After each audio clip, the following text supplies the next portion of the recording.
Greetings everyone, I'm Mar. Once again, this is my opinion. As you tell from the title there, I'm continuing my trek through all of Undertaker's matches at WrestleMania, and in this part, the streak continues. This is his third match with Triple H at Mania, and it puts him at 20-0. This took place on April 1st, 2012, from Sun Life Stadium in Miami Gardens, Florida. Had an attendance of 78,363, or so they say, with a buy rate of 1,219,000. And of course the tagline was once in a lifetime, due to this being the first of two matches that would pit The Rock versus John Cena. And I think, as I said in other videos, I've yet to watch either match. But unlike their following match, I actually know where I was during this. I was actually in Jersey during all this, so I was on the right side of the country, just wrong state. Don't think I've been able to go for the price that Mania tickets are, even if I was down there. Given that this is their third match and their second year in a row going at each other, it picks up storyline wise where the previous one ended.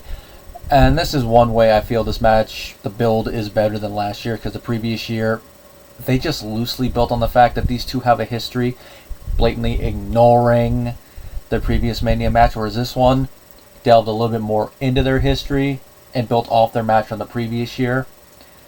So that's a plus there. Now, Taker returns 10 months after the previous Mania, and he says he wants another shot at Triple H, because while he may have won the match, it was a very close thing. If it wasn't for him being able to lock in the Hell's Gate, hold on to it until Triple H was basically out of options, couldn't break out because he was too far gone, that he had no choice but to either tap or pass out, he would have lost.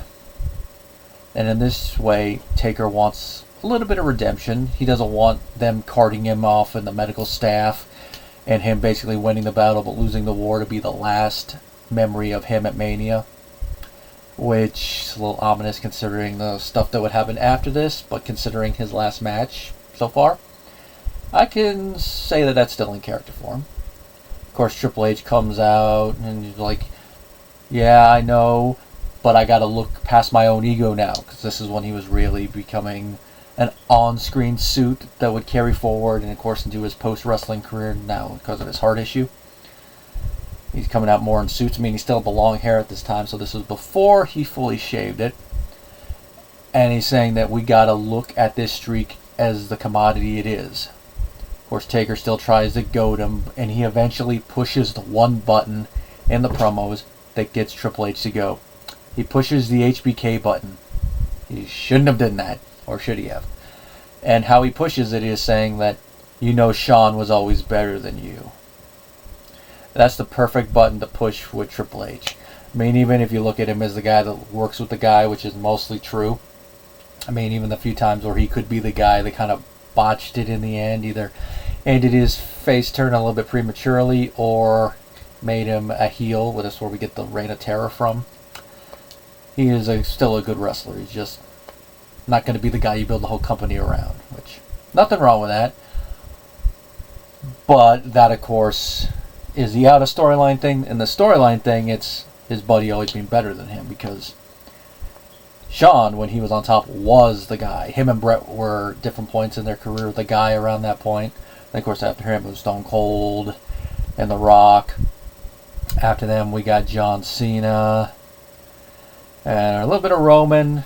Now, you can still say Roman and Cody, definitely, but Triple H never the guy, as in the centerpiece person. But with the storyline, it goads him into it. But Triple H accepts on one condition, that they're going to have to make this an end. They have to go all the way, and they make it a Hell in a Cell match. And of course, and Shawn Michaels is coming into the storyline, because before Triple H accepted it, he actually had a conversation with them. They make it Hell in a Cell at Mania with Shawn Michaels as the special guest referee.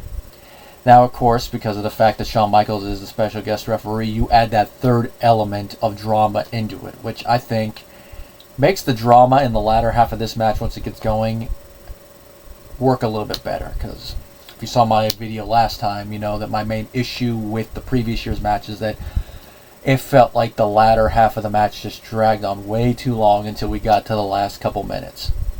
Which I get the story they were telling, but it just went on way too much for me with that.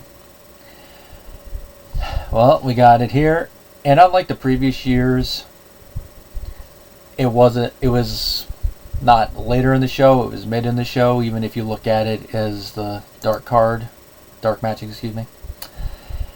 It is, if you count the dark match, this is a 9-match card, and it went on 6th.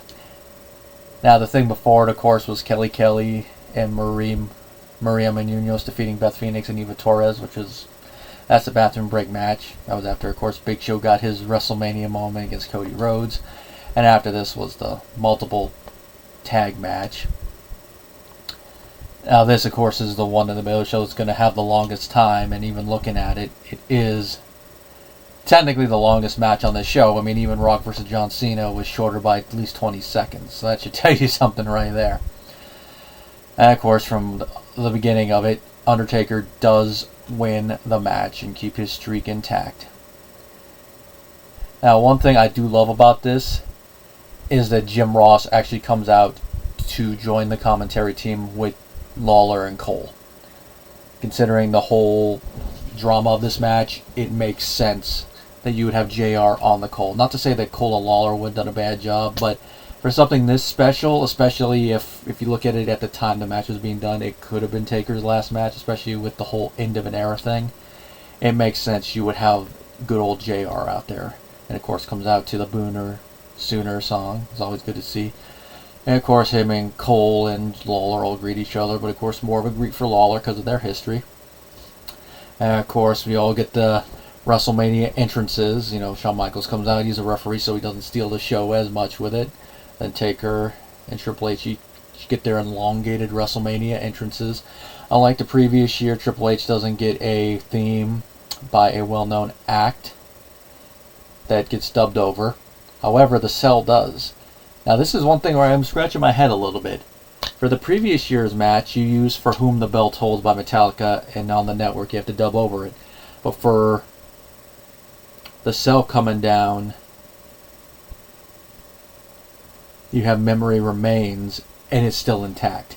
I'm like, did you guys get a better deal on that one? Because it was a more recent song from an album that as a whole most people don't like, even if they like the song.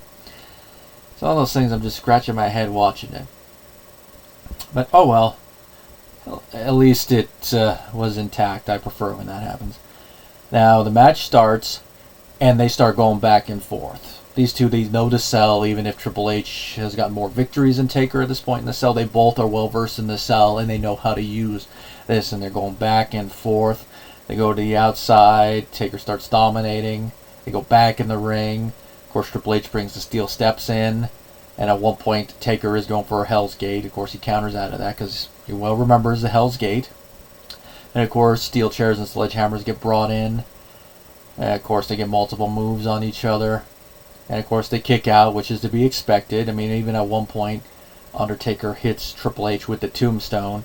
And of course, we get the kick out spot.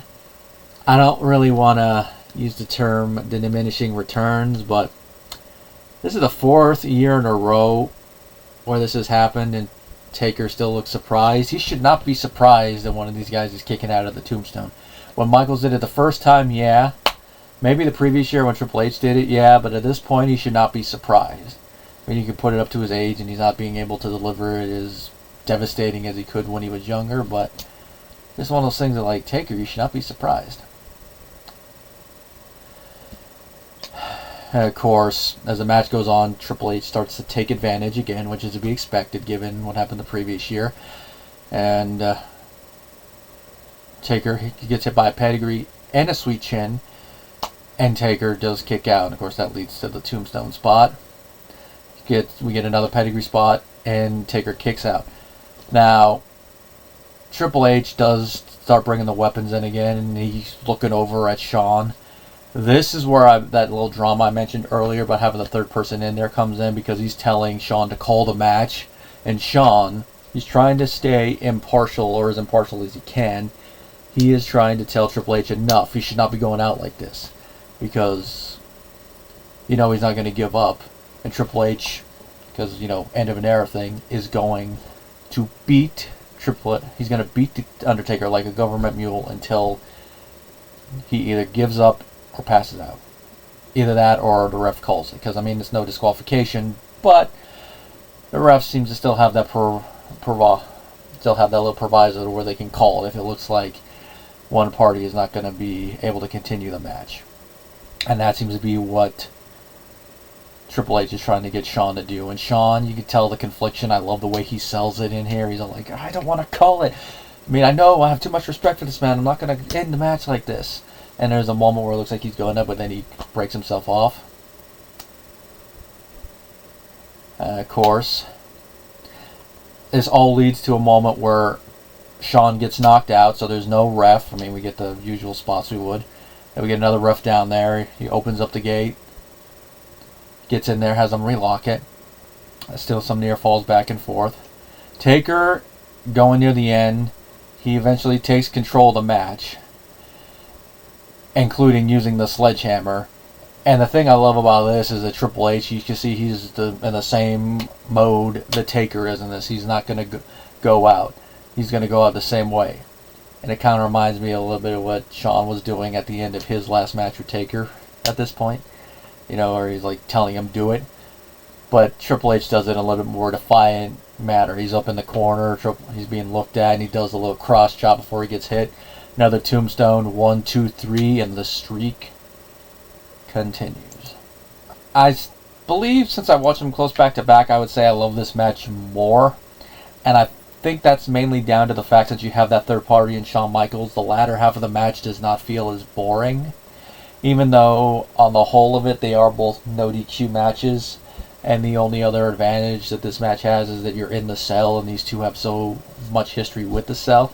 But because of the cell, you also got more to work with. I mean, you can't have outside interference unless someone breaks in, like Kane. But, of course, he's busy with his own stuff.